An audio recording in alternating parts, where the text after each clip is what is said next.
అన్నట్టు ఆ 10 ఆజ్ఞలన్నీ నువ్వు మీరిన క్షమాపణ ఉంది, కానీ ఒక్క పాపను మాత్రం క్షమాపణ లేదు. అదేంటో తెలుసా? పరిశుద్ధాత్మను దూషించడం.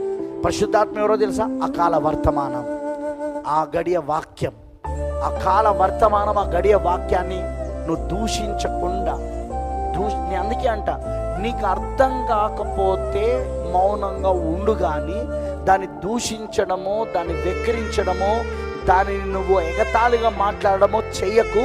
అలా చేస్తే పరిశుద్ధాత్మ దుఃఖపడి నీకు అసలు క్షమాపణనే ఇవ్వడు ఆయన. నువ్వు క్షమాపణ కోల్పోతావు.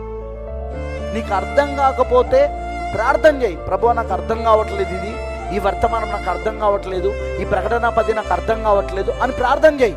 ఈ రాకడ నాకు అర్థం కావట్లేదు, ఈ 2వ రాకడ. కానీ దానిపైన జోకులు చేయడం, దానిపైన నువ్వు వ్యంగ్యంగా మాట్లాడడం, లేకపోతే హేళనగా మాట్లాడడము, లేకపోతే దానిని దూషించడం, అలా దూషించే విధంగా మాట్లాడడం, అవన్నీ నువ్వు చేసావనుకో ఖచ్చితంగా నీకు పాపక్షమాపణ లేదని మళ్ళీ చెప్తున్నాను నేను.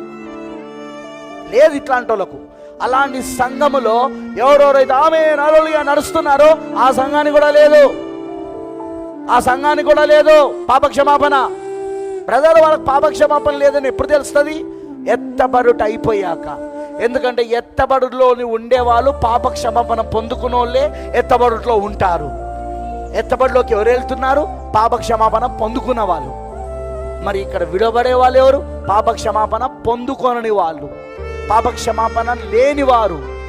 పాపక్షమాపణ పొందుకొనని వారు, పాపక్షమాపణ లేని వారు ఎవరైతే ఉన్నారో వాళ్ళందరూ విడవబడతారు. పాపక్షమాపణ పొందుకున్న వారు ఎత్తబడతారు.